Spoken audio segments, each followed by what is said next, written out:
Huh? What do you think, Seth? Because it's very brief, I can run through it again.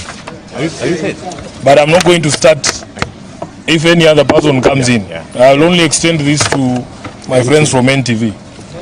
Okay. Yeah, so the Central Management Committee of ODM has met this morning to review the current affairs in the country.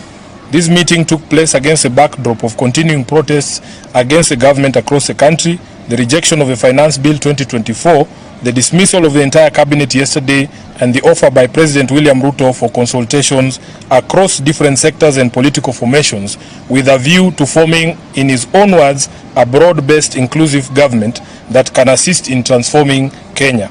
We stand ready to support the country come up with measures that can restore lasting peace and stability and address the long-standing issues like unemployment, the unending search for justice and equality, fighting corruption, negative ethnicity in our national life, instilling a tradition for meritocracy in appointment to public office, and ending the unfair and punitive economic and taxation policies.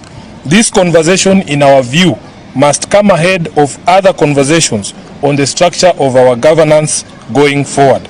As a party, ODM has never shied away from stepping up and having difficult conversations whenever the destiny of our nation is at stake. Indeed, it is said that it is in times of crisis that leadership emerges. The emerging issues and urgent need to address them is not about rescuing Kenya Kwanza regime or indeed Ruto himself. The nation is bigger than and distinct from any one of us. We see this as a chance to rescue our nation and pull it back from the precipice. We therefore welcome these developments in the hope that they will mark the beginning of honest and earnest efforts to address the myriad issues expressed by disappointed and angry young people and a huge segment of the Kenyan population. As a party, we shall not fear to engage with the country, and when we do, we shall not do that in fear. We believe in fighting injustice and dictatorship in all their manifestations because we believe every single member of the country has a right to hold opinions, to express those opinions, and to be heard. This entire crisis was precipitated by a failure to listen to each other.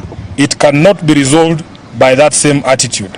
There is no table that ODM will not go to if the destiny of our nation is the main agenda.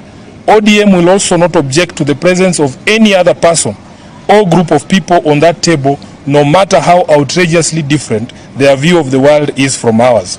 In order for us to have this important national conversation, we call on government to take certain immediate steps that we believe will create the necessary environment for those talks.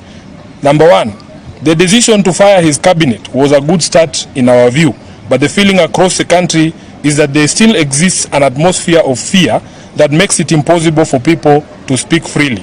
Ruto must fire the Inspector General of Police, the Nairobi Police Commander, and apprehend all police officers implicated in the murders of the over 200 innocent Kenyans in peaceful protests since last year.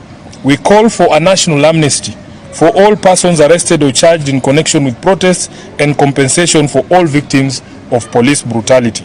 Time is of the essence, fellow countrymen. That is the end of the statements. And